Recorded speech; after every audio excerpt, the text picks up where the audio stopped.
Olá, seja bem-vindo a mais um episódio do nosso podcast Gestando, Amando e Aprendendo. E hoje eu estou aqui com a maravilhosa Flávia Cassiano, uma mulher nordestina, como ela mesmo diz, favelada, mãe do Miguel Doula, fundadora do Gestarte, educadora perinatal. E hoje, Flávia, nós vamos estar falando sobre o agosto dourado e a amamentação, mitos, verdades, questionamentos, aonde o profissional da área da saúde pode se atualizar, como ele pode estar dentro desse universo que é a amamentação, contribuindo ou não. Flávia, meu amor, muito Olá. Obrigada por ter aceitado. Eu que agradeço o convite. Pode se Tô muito feliz de apresentar estar por novamente. aqui. Então, eu, como você falou, né? Eu sou do Ceará, então sou nordestina, mas eu moro há mais de 20 anos na favela de Acari, no Rio de Janeiro, né? E a minha experiência dentro da maternidade é toda dentro do território periférico, né? E assim eu coloco também a minha profissionalização. E para além de doula, educadora perinatal, eu também sou consultora de amamentação e dei aula, né, no curso da Fiocruz com um tema sobre amamentação para as doulas especificamente. E esse tema é muito importante, a gente está entrando agora em agosto e sempre bom a gente falar sobre isso. Minha linda, então explica um pouquinho o porquê da nomenclatura agosto dourado. Isso, então. A gente tem, né, os meses temáticos dentro da estratégia da saúde no geral no Brasil, e o agosto dourado ele é esse mês de promoção ao aleitamento, né? Não só tudo bem, eu me perder? Então não tem problema. Tá, beleza, então eu vou voltar. O agosto dourado ele é esse mês de promoção à amamentação, né? E ele tem esse nome porque o leite humano, né, ele é o que a gente chama de alimento padrão ouro, né? Ele é o único alimento que a gente vai ter contato na vida que ele sozinho supre todas as necessidades nutricionais, né? Da partir que a gente começa a introdução alimentar, a gente tem que se suplementar, né, e comer uma variedade de alimentos para conseguir se alimentar de forma adequada. E o leite humano não. Ele sozinho supre tudo. E aí por isso que a gente chama ele de alimento padrão ouro. E Sim. Aí o agosto dourado vem desse nome e é esse mês para isso, para promover o aleitamento, né? Tanto falar sobre isso com as gestantes, com as mães, mas também com os profissionais de saúde. Muito legal falar sobre aleitamento e falar sobre leite humano, porque se durante muitos anos não teve a inclusão de se colocar outros tipos de pessoas que gestam e que amamentam e que têm que ser validadas. Então, hoje nós mudarmos o conceito de leite materno para leite humano é muito mais inclusivo, não é verdade? Isso. Então, eu uso esse termo, né, leite humano, porque homens trans também amamentam, né? Pessoas Sim. não binárias também amamentam. E a gente, né, na ideia de promover o aleitamento, tem que ser para todo mundo. E as crianças, né, precisam desse leite e a gente excluir uma parcela da população, eu não acho que seja válido. Então, sim, aleitamento humano. E Flávia, eu sempre busco falar da seguinte forma. Quando você fala de alimentação, e quando você fala em amamentar, e quando você fala sobre amamentar de forma geral, você tem que incluir.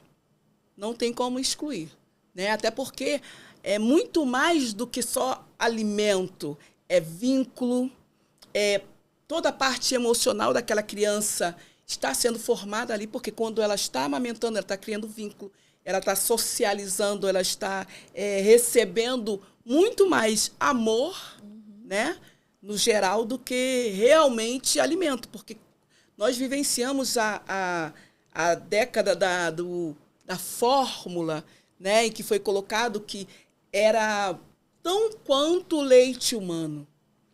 E nós vimos uma população, né, periférica, que não tinha acesso a esse tipo de fórmula, se manter, ter crianças nutridas, sadias, e houve aquela coisa, mas como assim uma pessoa periférica, uma mulher, muitas vezes, sem uma nutrição, sem uma base de conhecimento, sem uma boa alimentação, consegue nutrir? Não trazendo para ela, não tendo condições de ter a fórmula. Aí foi quando realmente colocou que o leite humano, ele tem muita coisa a mais do que essa fórmula, que é bem-vinda. Sim, que é necessária em alguns momentos. Em alguns momentos. Eu gosto de chamar de complemento. Sim. Eu amo o termo complemento, porque é isso que ele é. Ele vai complementar a amamentação quando for necessário. E não usar como fórmula ou o leite do bebê é como se fosse exclusivo, como se fosse a única opção. Eu acho que não, é um complemento. Se for necessário, a gente complementa com a fórmula de uma forma, né, adequada. Mas é importante entender que o melhor alimento é o leite humano. Sim. A fórmula, ela, se for necessária, a gente vai fazer o uso. Mas a gente sempre vai priorizar, né, o alimento que é padrão ouro e que a fórmula não é. Show.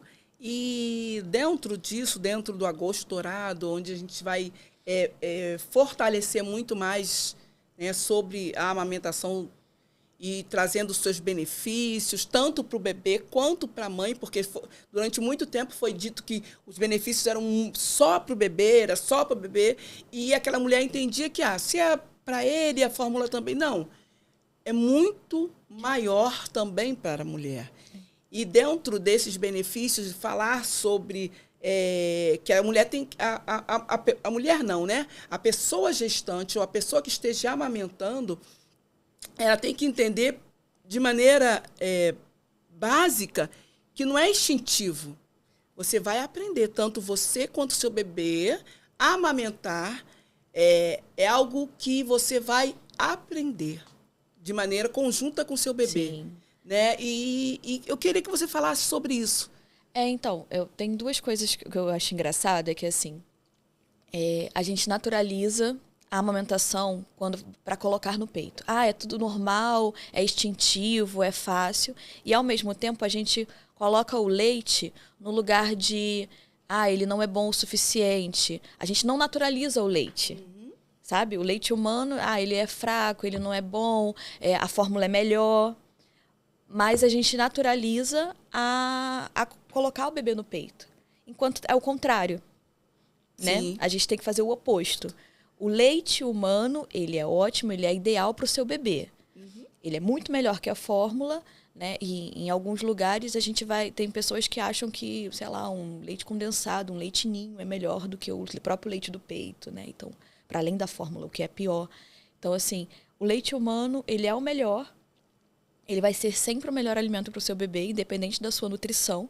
Mas não é fácil amamentar. Porque aí também é um outro lugar. Sim. Não é fácil, é difícil. Não é instintivo como o parto, né? O parto a gente diz, deixa seu corpo agir, é natural, é instintivo, só se solta, né? Para de racionalizar. A amamentação não, é racional. Você tem que saber colocar certo, você tem que saber a pegas correta, você tem que se posicionar, tem que expor a mama, tem a forma de pegar na mama, tem a forma de pegar na criança, tem que esperar o momento certo, a criança abrir a boca. Tem uma série de...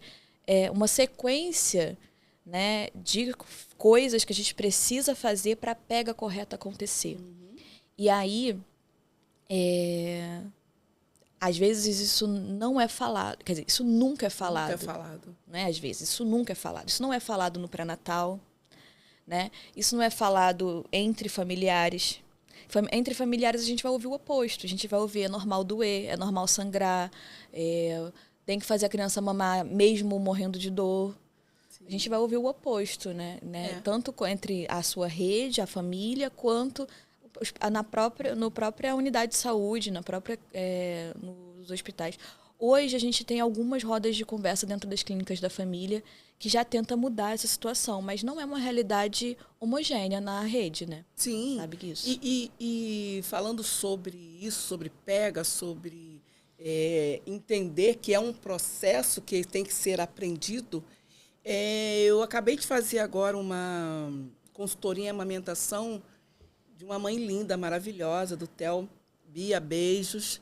E era uma menina nova, de 18 anos, que teve um bebê na rede privada, fez o pré-natal na rede pública e simplesmente deram lá uma conduta sobre que ela estava predisposta a uma pré-eclâmpsia, onde ela não teve alteração nenhuma durante toda a gestação, mas foi a conduta médica, beleza.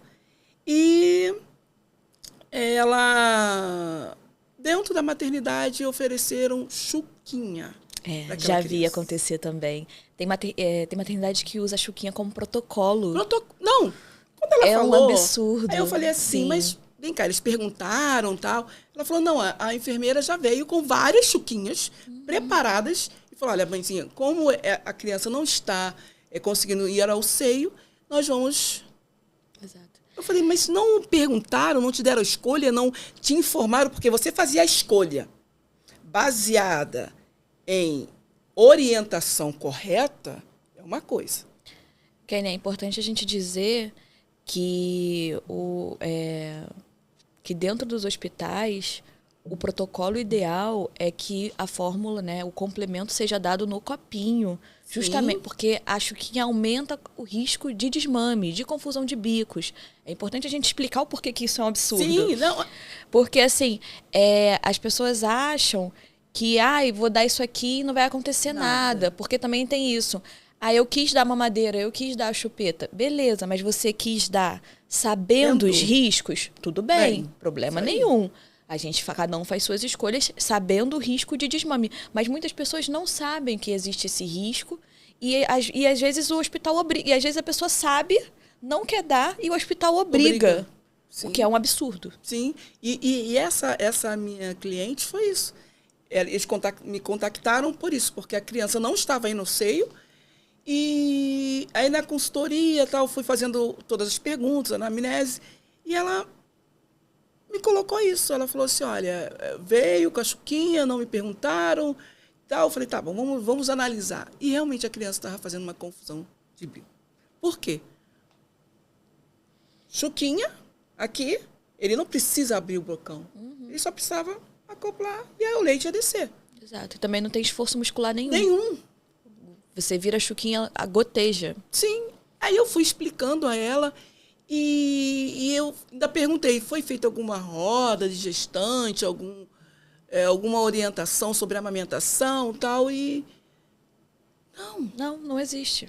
Gente, esse mês, foi agora. Então, você falar sobre isso, sobre falta de informação clara e objetiva, há 10 anos, há 5 anos, há 3 anos, você fala, poxa, mas a coisa da doula, de amamentar e tal, está sendo muito nova, né? Muito recente. Mas foi agora. Então, você ainda vê hospitais com condutas e protocolos totalmente... Sim, contra a amamentação. Né, desestimulando, porque quando eu cheguei, ela já estava no 4º dia do bebê nascido e eles já estavam desistindo de amamentar. Se a gente for ver, os maiores patrocinadores de congressos de pediatria são os produtores de fórmula, de complemento. Então, assim, eles estão ali, eles estão sempre dando aquele brinde, eles estão sempre, né, patrocinando hotéis. Então existe uma rede mesmo de desinteresse para que as pessoas, no geral, não consigam amamentar. E falando sobre essa coisa de diferenciação da fórmula, do complemento sobre o leite humano, falar dos nutrientes, falar dos benefícios. É um alimento vivo, né? E o mais falando, trazendo esse adendo dessa gestante, o mais lindo que eu virei para ela e falei assim: você sabia que se o seu bebê ficar doentinho, o seu leite vai modificar para atendê-lo? E ela, ela e a mãe não sabiam. Eu acho lindo.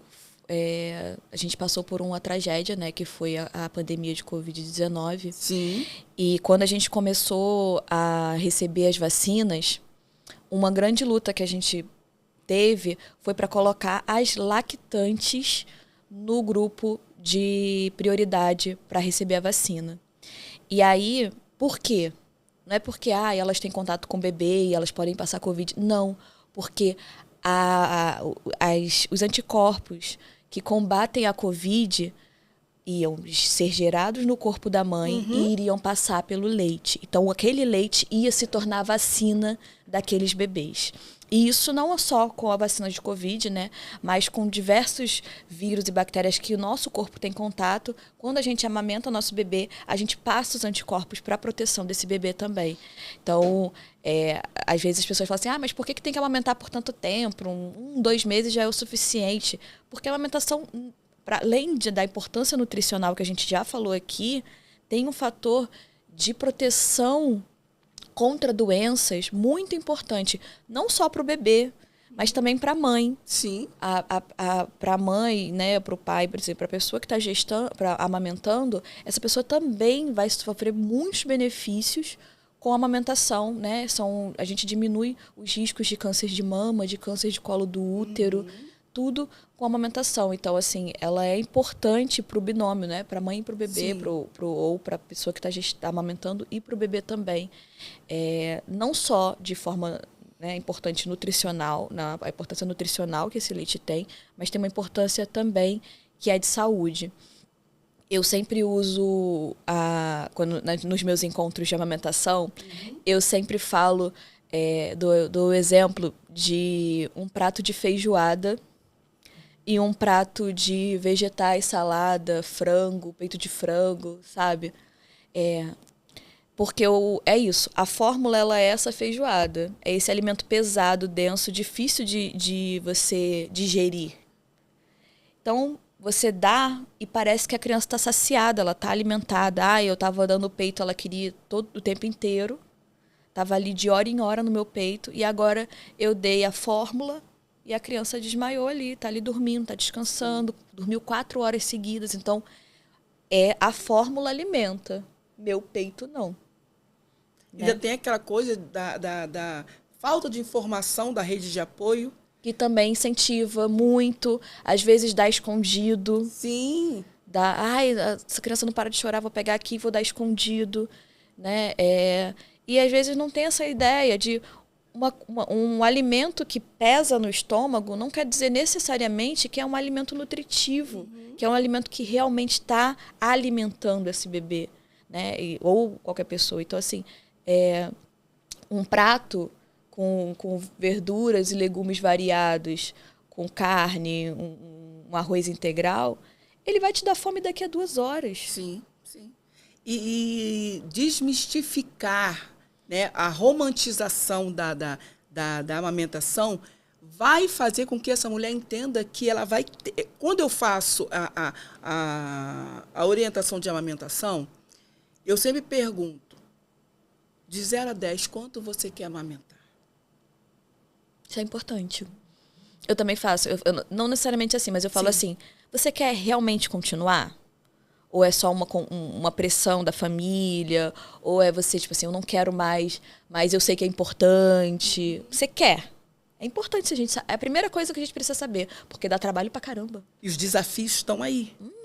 São grandes, são potentes, porque você vai ver, né, na televisão, no dia a dia, mulheres que já amamentaram outras vezes, e que já estão numa outra fase da amamentação, porque a amamentação ela no seu início ela é muito complicada, tem muitos desafios, porém daqui a pouco, eu sempre falo isso, daqui a pouco você vai estar dando uma massa, sentada, vendo televisão, estendendo roupa, fazendo comida e olhando para o bebê.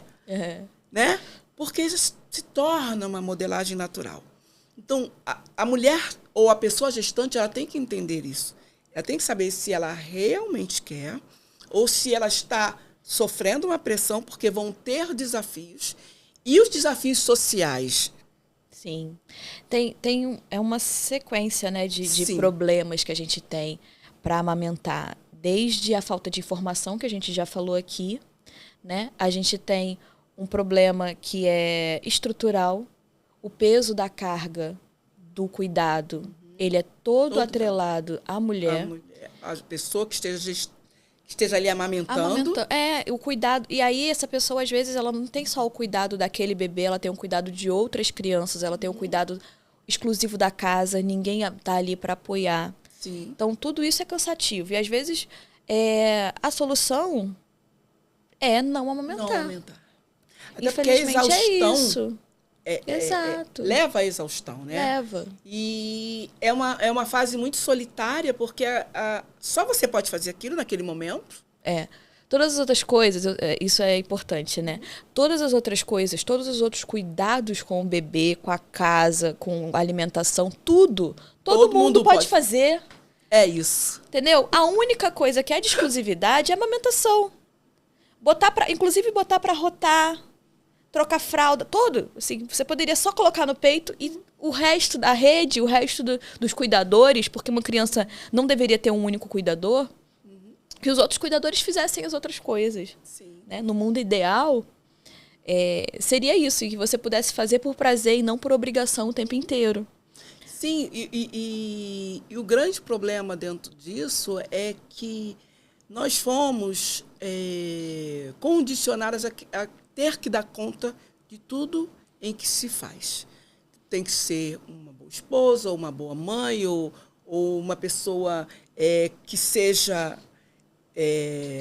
um homem trans que esteja amamentando. Ele, pelo peso da sociedade, ele já foi ensinado ou modificado que ele tem que dar sempre o melhor, tem que ser sempre o melhor, tem que sempre que se superar em tudo.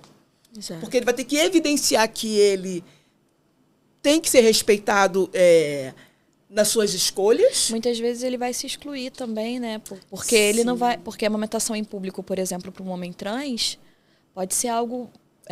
Devastador. Exato. Então ele Se também é pra uma vai. mulher, Entendeu? Então também tem isso. Né? Exato. A gente já sofre olhares, julgamentos quando você está amamentando na rua, né? Quando você é uma mulher, quando você é um homem trans, isso é muito pior. Muito mais. Então pode acontecer de se excluir, de ficar mais mas não querer sair tanto, com medo, né, da exposição. Então a gente atrela outros problemas, né? A amamentação dos homens trans. Flávia, quais os profissionais que podem ajudar na amamentação? Falamos aqui, né? A gente vamos no mundo ideal, aprendemos no pré-natal, fomos lá para a hora do trabalho de parto, amamentou na primeira hora de vida, foi tudo ótimo. Teve algum problema no meio do caminho, não sei como resolver, né? Confusão de bicos, como a gente falou, mas a gente tem outros problemas, né? Candidíase mamária, mastite. Às vezes acontece problemas com o próprio bebê, às vezes não é um problema na mama. A gente precisa saber aonde procurar ajuda. É Sim. muito importante. A gente tem profissionais, né? Como a gente falou, nós somos consultoras de amamentação. Sim. Então, a gente coloca a consultora de amamentação como uma profissional que está ali à disposição disso. Ela vai, né, em geral, vão em casa, então no puerpério, que você não quer sair na rua, expor a criança a lugares com movimento. A consultora de amamentação vai em casa, vai fazer um acompanhamento individualizado, vai olhar você no seu lugar de aconchego, como ajudar nos ajustes. Mas é privado e tem um custo. E aí a gente tem um problema. Nem toda a população vai conseguir pagar uma consultora de amamentação. Verdade. E aí a gente tem outros lugares possíveis, né? Dentro da rede do SUS hoje, a gente tem os bancos de leite. Muita gente acha que o banco de leite é só para doação. e não vai nesse lugar achando que não vai resolver. Ah, eu não tô doando, eu tô com problema na amamentação. Mas não, lá tem profissionais especializados em amamentação que vão ajudar nesse manejo, que vão ajudar a ver se tem algum problema você passa não só por um profissional de manejo, mas às vezes até por um médico e já passa a medicação correta. Então, o banco de leite ele é um lugar excelente, né? É do SUS, é gratuito, aberto, né? Existe espalhado pelo Brasil inteiro. A gente é uma tecnologia, o banco de leite é uma tecnologia que a gente exporta para outros países, né? Então, isso é muito legal a gente falar o tanto que é importante essa tecnologia que a gente tem. Para além disso, aqui no Rio de Janeiro a gente já está tendo algumas clínicas da família com salas de apoio à amamentação, né? Ainda não é algo, infelizmente, disseminado na rede, mas existem alguns poucos lugares que são super importantes. E caso seja uma intercorrência nos primeiros 30 dias de vida, a pessoa pode voltar à maternidade. Sim. Que pariu, voltar lá e pedir o apoio na emergência para suporte nessa amamentação. O importante eu vou falar uma coisa polêmica aqui, não escute a sua família.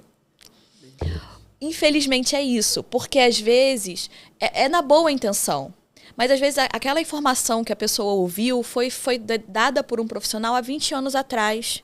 A gente já mudou os protocolos, a gente já entendeu que aquilo ali não é mais indicado, sabe? Aí, às vezes, a pessoa tá ali passando um monte de produto, um monte de fruta vegetal no peito e piorando o cenário. E aí, um cenário que rapidamente a gente poderia resolver vai virando uma bola de neve, aí fica muito difícil. Então, assim... É na boa intenção que as pessoas tentam ajudar, tentam dar orientação, mas a orientação de um profissional na hora da amamentação é muito importante e pode salvar a sua amamentação. Sim. Deu um problema, tenta resolver o mais rápido possível, porque depois que está instalada uma confusão de bicos, é muito mais difícil. Né? Depois que a gente tem uma mastite já com abscesso, é muito mais difícil. Então, a gente precisa resolver o mais cedo possível. Então, procure ajuda profissional o mais cedo possível. E falando sobre ajuda profissional, eu queria, nesse momento, falar para o profissional da área da saúde. Tá? Eu tive nos 2 polos, Flávia, acho que nos 3. Atuei como técnica de enfermagem em hospital. Eu fui muitos anos funcionária do Hospital Rocha Faria, aqui no Rio de Janeiro, em Campo Grande. E lá é uma maternidade. Porém, quando eu tive o meu neto, que aí já foi um outro momento, um outro polo, que eu digo que eu vivenciei, que foi ver o meu neto. Minha filha não conseguia amamentá-lo por falta de orientação. Apesar de ter feito pré-natal na rede pública, né, e ela era uma gestante de alto risco, então deveria ter sido orientada. Não foi. Então, ela fez pré-natal em 2 lugares. Sim. Né? Ela fez na clínica e na maternidade. E nenhum dos 2 lugares foi falado. 2 lugares Isso falaram. É importante a gente falar. E simplesmente meu neto não amamentou. Eu não sabia o que era uma pega, eu não sabia qual era o posicionamento. Efetivamente, eu não sabia nem os benefícios, porque a formação hoje da área da saúde é muito generalizada nesse sentido, tá? É muito genérico. E, na realidade, é muito genérico. E passamos um período muito difícil com aquela criança, entramos na fórmula e foi todo um caos muito grande, porque a fórmula faz com que a criança tenha uma ingesta muito maior, trazendo para essa criança obesidade, outros problemas. E depois me vi 3 anos depois, com a minha neta também, da mesma filha, num outro cenário, onde eu já era consultora em amamentação e dentro do Hospital Militar, em que queriam internar a minha neta porque ela não estava conseguindo amamentar ainda, até por ter tido uma cesariana, que foi fazer uma cirurgia de laqueadura, e aquele leite não descia, e era normal, né? Porque estava todo um contexto ainda, o corpo ainda estava entendendo, sim. Né? E vamos internar porque a bilirrubina está subindo, está aumentando e tal. E eu sentada, observando aquilo, eu só virei para aquela médica e falei, doutora, vamos fazer umas manobras? Se precisa, a gente entra com uma relactação. E ela olhou para mim e falou assim, você é consultora? Eu falei, sim. E a minha neta não foi internada. Eu fui com ela para casa. 2 dias depois, nós voltamos com a criança mamando, o seio lotado. Porque às vezes que a gente precisa é tempo, né? Sim, e é tempo. Nesse momento, era tempo para que aquela criança se adaptasse.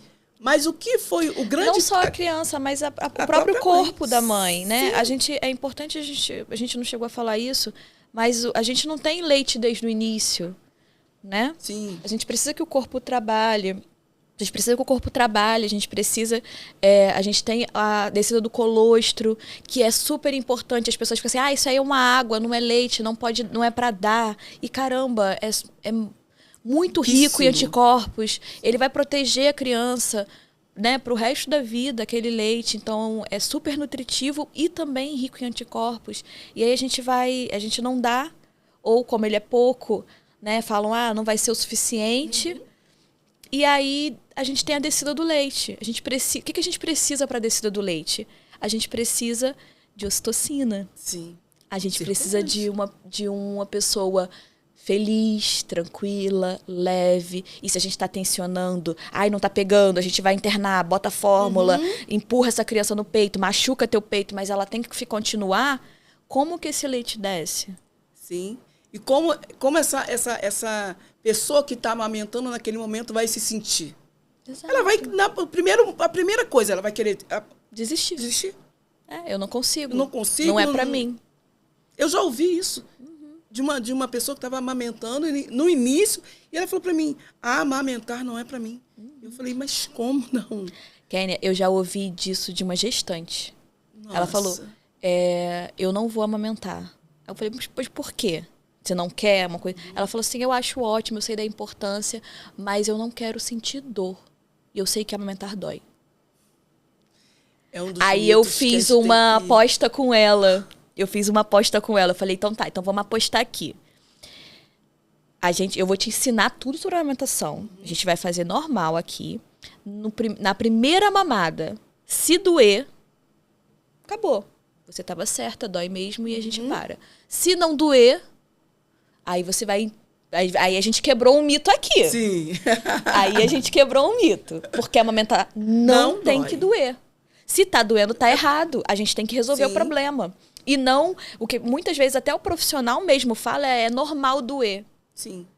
Dói mesmo no início, depois melhora. Não é normal doer. Não. Aí é o que eu digo. Não é o profissional que diz isso. É o profissional mal informado. Exato. E era o que eu estava falando para os profissionais da área, que antes de você falar que... a gente ouve muito isso, né? Consultoria e amamentação é bobagem. Se eu ponho a criança no peito que ela vai mamar. E não é. Nem sempre é. Eles ainda pegam o dedo. Eu já vi. Nossa, isso é tão torturante pra pessoa. Porque você imagina, tá tentando colocar no peito e não consegue. Aí eles pegam o dedo, enfiam na boca da criança. Tá falando? Tá vendo? Suga. Tá sugando. Por que no seu peito não suga? Se você é profissional e você não sabe, como é que eu vou saber por que não tá sugando? Você que deveria saber. Você que deveria me orientar. Mas às vezes é uma violência absurda. E a grande questão é que esse profissional nem recebeu essa orientação. Também não. Ele não sabe, ele age por modelagem. Ele vê alguém fazer Reproduz. E vai reproduzindo. Né? E com isso vai desmotivando essa mulher a amamentar. Agora, quando já falamos sobre os benefícios, né? Sobre a hora dourada, e nesse momento, como é que eu vou dizer, eu quero a minha hora dourada? Quais são os benefícios? Hora dourada, gente, é importante, né? A gente falou, né, sobre parto e tal. A hora dourada seria a primeira hora de vida do bebê, né? O bebê nasceu. Sim. Qual é, no mundo ideal, né, a indicação da OMS, a indicação do Ministério da Saúde, aí também não é o mundo ideal da minha cabeça. Sim. É com base. Então, segundo a OMS, segundo o Ministério da Saúde, a primeira hora de vida do bebê não é no berço.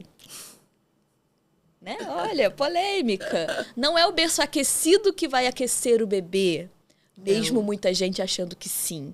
Ainda é protocolo de muito hospital. Sim, muito hospital é protocolo jogar a criança no berçário. E pior, tem lugares que colocam a criança no berçário, ou seja, nem no mesmo ambiente que a família a criança fica. Sim. A criança tem que descer e ficar 1 hora no berçário. Sendo que o protocolo é 1 hora no colo. É 1 hora de contato pele a pele. Não é contato pele a pano. Né, galera? Vamos lá. Porque não adianta nada você enrolar a criança um monte de pano e botar ela aqui, aí só bochecha com a mãe. Isso não é contato pele a pele, mesmo vocês colocando isso no prontuário.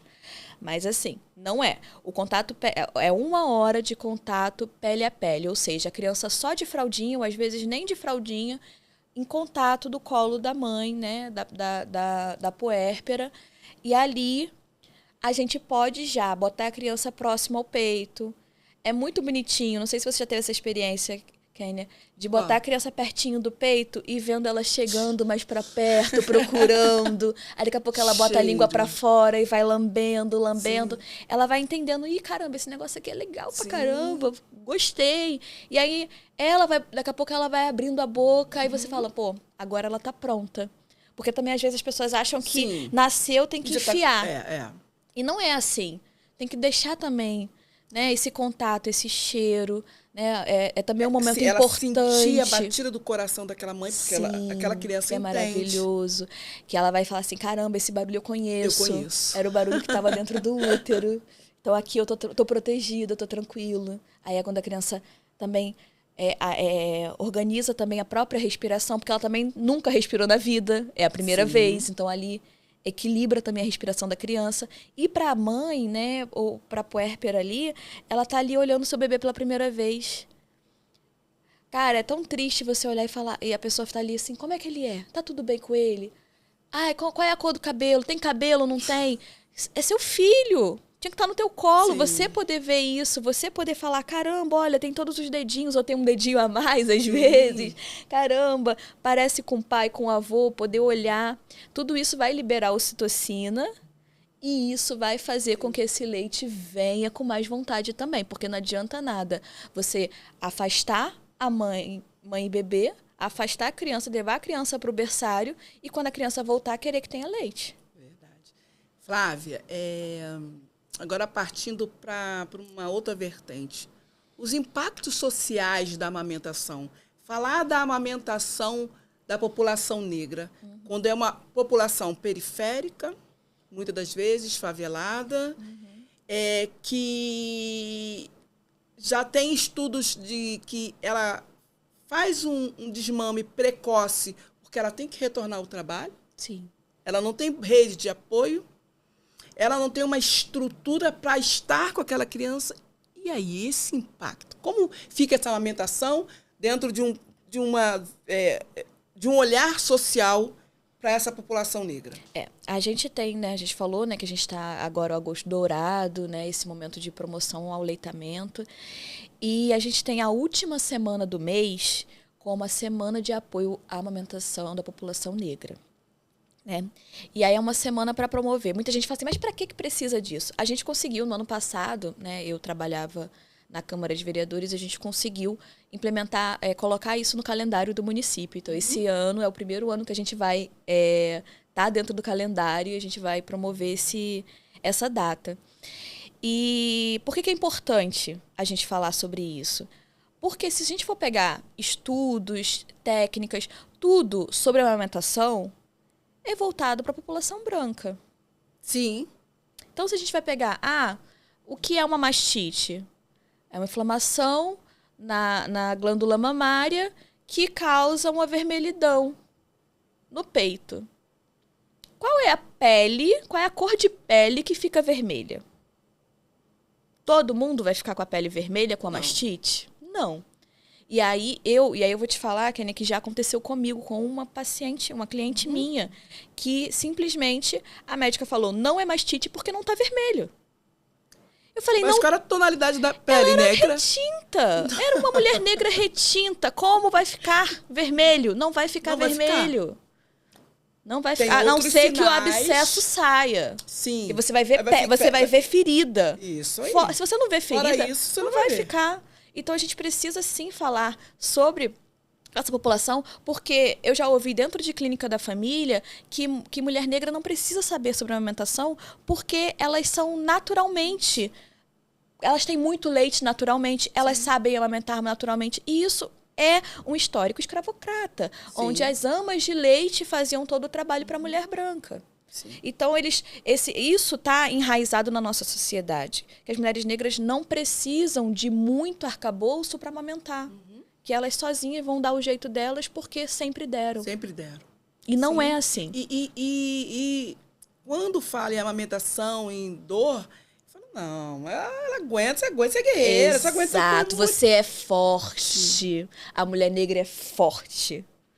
E aí ela pode aguentar a dor que for. Sim. Tá tudo bem ferir, tá tudo bem sangrar. É algo... Nesse período ainda a gente ouvir isso é muito triste. E você tá percebendo qual é a diferença? A gente estava aqui falando sobre, não consigo amamentar e vou dar fórmula. Pra mulher branca é isso. É isso. Pra Mas mulher pra negra, negra, não. Pra mulher negra não consigo amamentar, mas sou obrigada a continuar. Porque, como a gente estava falando sobre uma questão social, às vezes é a única opção. Sim. É o único alimento disponível. Sim. A complementação não é uma opção. Né? Então, esse alimento que tem, você é forçada a amamentar, mesmo não sabendo como, mesmo se machucando, mesmo muitas vezes tendo um bebê que vai entrar em algum risco porque não vai estar se alimentando direito, mas não tem outra opção. Dentro da nossa sociedade, existe essa divisão muito bem estabelecida. Verdade. Né? E quando nem essa opção essa mulher tem. Porque ela tem que retornar ao campo de trabalho. Isso é uma coisa, né? A gente tem... é importante dizer que o aleitamento, né, segundo a OMS, tem que ser até os 6 meses exclusivo no peito. 6 meses de peito. Não é dar água, não dá chá para cólica, nada disso. É peito durante 6 meses e... misturado, né, junto com a introdução alimentar, até os 2 anos, pelo menos. Às vezes as pessoas acham que 2 anos é um limite, mas não, é o mínimo que a OMS indica. E aí, isso não é uma realidade. Porque a gente, com 4 meses, tem que voltar a trabalhar. Algumas antes, porque muitos empregadores obrigam a pessoa a puxar uma licença antes. Sim. Não deixam ela entrar no 9º mês de gestação trabalhando. Aí ela puxa uma licença 1 mês antes e fica 3 meses em casa com o bebê. Com 3 meses tem que voltar. Tem que dar alguma coisa para essa criança. E fórmula, às vezes, a gente não consegue pagar. Isso é um problema que é social. Não tem como a gente resolver a gente de forma individual. Não tem como a consultora de amamentação resolver esse problema. Sim, e a grande questão também dentro disso, Flávia, é que essa pessoa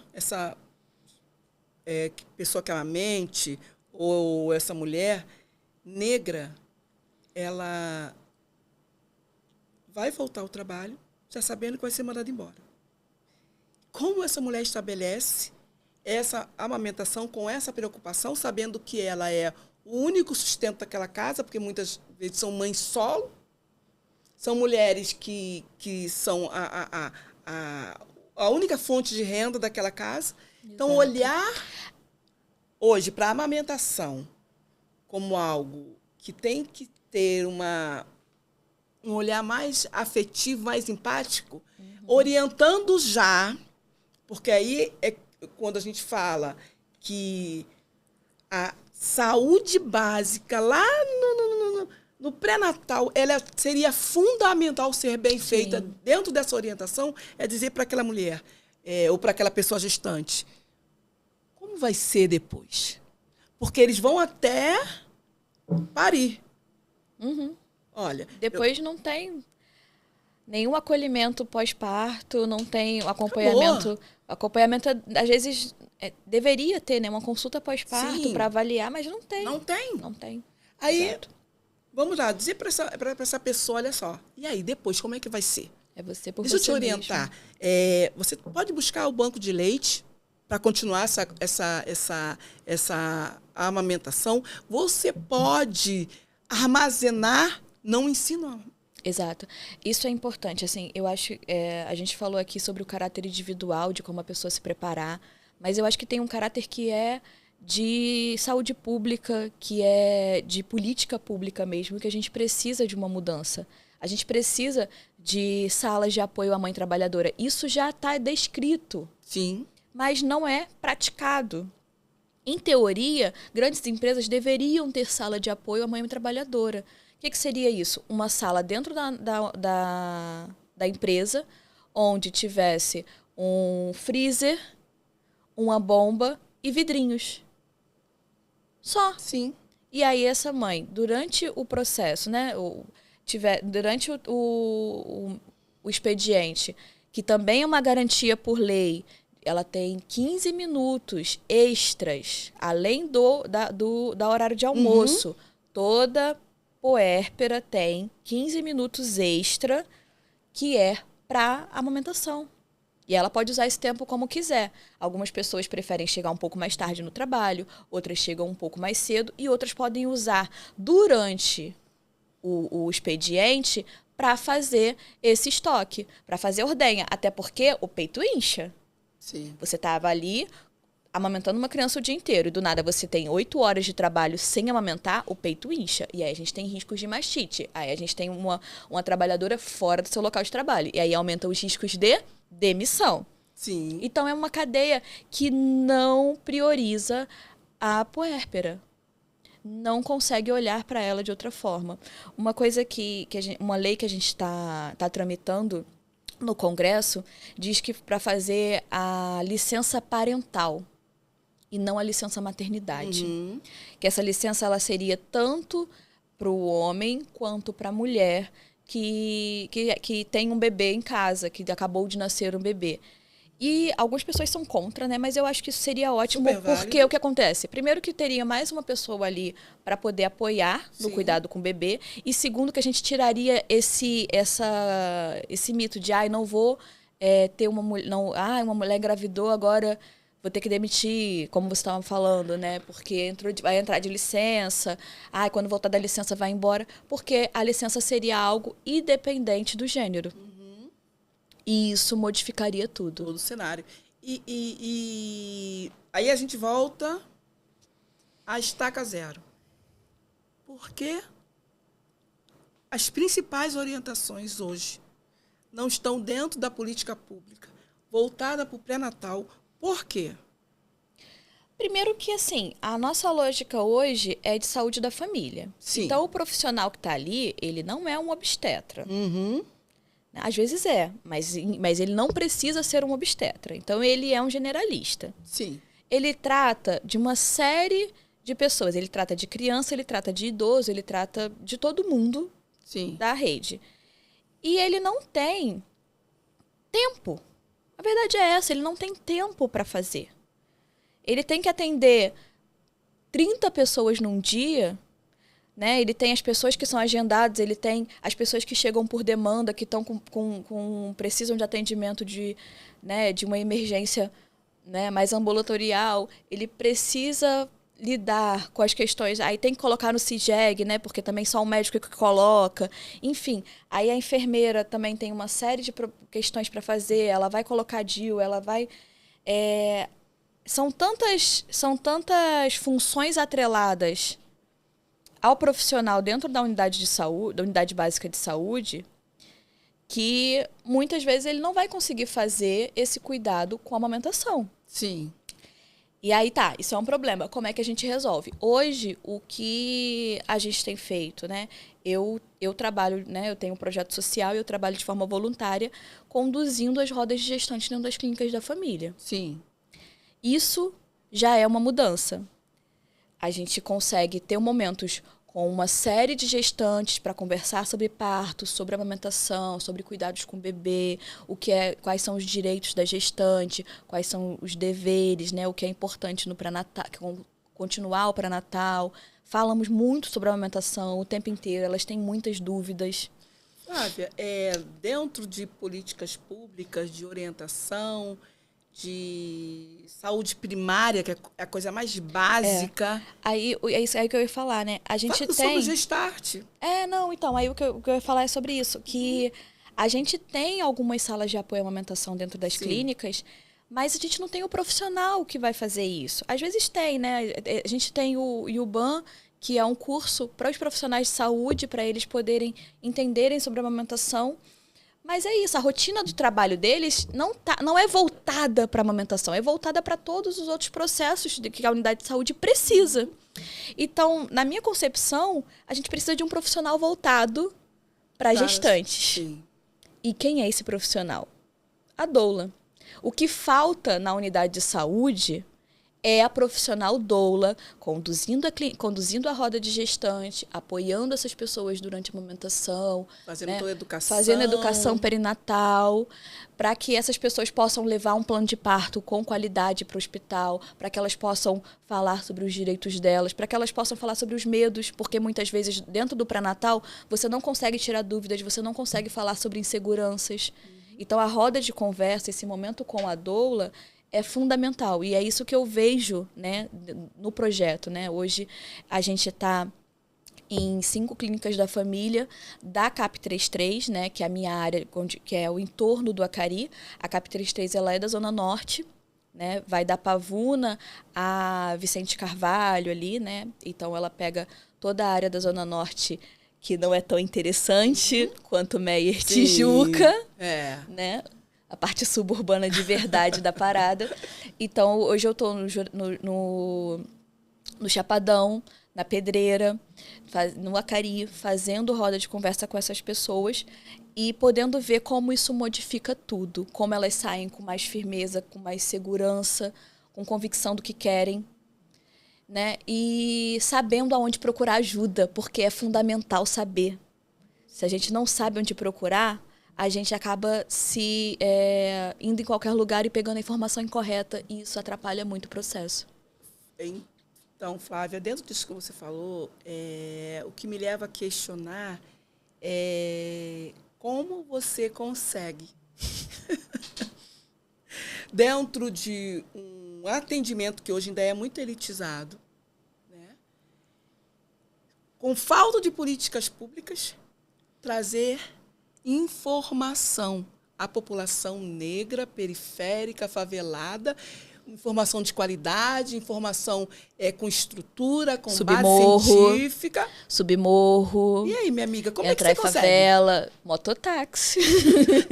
Não, eu tô brincando. Mas financeiramente não é rentável.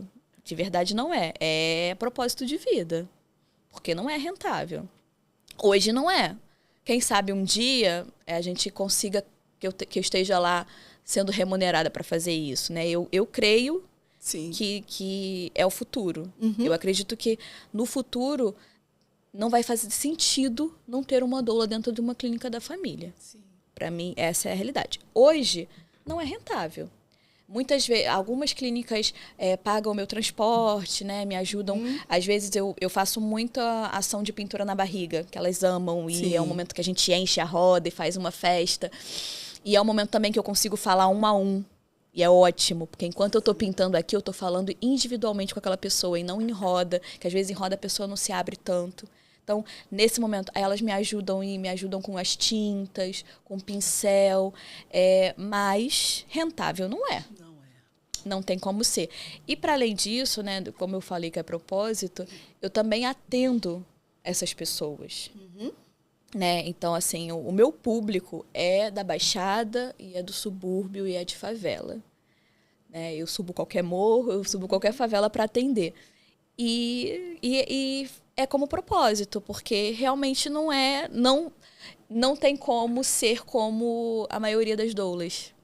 Para mim, eu, Flávia, enquanto pessoa de favela que um dia precisou de uma doula, que teve que fugir do hospital que mais matava no Rio de Janeiro, que era o Ronaldo Gazola, né, Mariana Crioula, eu não tenho como fazer de outra forma, porque é propósito. Sim. Mas não é fácil também, e tem várias barreiras, tanto de renda, né, mas também tem barreiras sociais. E o mais gritante disso, Flávia, é que se você for analisar, quando teve o boom, né, na década de 90, sobre a fórmula, as pessoas que tinham acesso davam. Elite. Lindo. Elite. Uhum. Quando vem informação com base científica, falando, trazendo, desmistificando... Quem consegue dar o peito? A elite. Elite. Sim, porque a elite vai contratar a consultora de amamentação, vai ter uma enfermeira, vai ter a fono, que vai avaliar o freio, que vai avaliar a posição. Sim. Aí vai ter o osteopata, porque o bebê está com um mau posicionamento. Então, vai ter uma série de profissionais para essa amamentação funcionar. E lá na ponta... E lá na ponta acontece o contrário. Tenho que trabalhar... O bebê não está pegando, eu tenho que cuidar de outras 3 crianças e a chupeta vai ter que fazer esse meu trabalho. É conflitante demais quando você vê todo o benefício que o aleitamento traz. Sim. Então, infelizmente já está acabando. Queria ficar mais um tempão falando sobre aleitamento, sobre os benefícios, sobre romper desafios, sabe... O aleitamento, ele muda a base daquela criança. A base de saúde primária, tanto da mulher quanto da criança. Porque se essa mulher não diminuir os riscos de câncer de colo de útero, de câncer de mama, essa criança não ser uma criança obesa, sem estrutura, com déficit de vitamina... Gente, quanto ganho! Tem uma questão muscular, né? Tem a questão da formação da dentição, da fala, o desenvolvimento motor. Tem uma série de benefícios da amamentação que a gente vai ficar só o dia inteiro aqui falando. Mas, para mim, o mais importante é o vínculo, é a saúde da mãe, né? Do bebê. É estabelecer que... Cara, eu ficava assim, gente, eu sou muito braba quando eu amamentei meu filho. Porque meu corpo, sozinho, ele nutre um outro ser humano. Sim. Na verdade, eu produzi um ser humano, que já é maneiríssimo, mas eu consigo nutrir um outro ser humano por 6 meses só com o meu corpo, sabe? Sim. Isso é lindo. É lindo demais. É participar da criação. Da formação neural, da formação do intelecto, porque a criança que amamenta o seio, ela é muito... Sim, tem dados também que dizem sobre isso, sobre desenvolvimento neurológico, sim. Então, muitas outras coisas. É algo, realmente é um alimento de ouro. Então, para finalizar, eu queria te convidar a estar conosco nesse Agosto Dourado, que essa é a primeira live, o primeiro podcast falando sobre isso. E vamos ter uma sequência de lives lá no nosso canal, onde eu vou convidar a Flavinha de novo, porque eu quero... Só chama, só vem. E respire e vem com a gente. Beijo, gente. Tchau.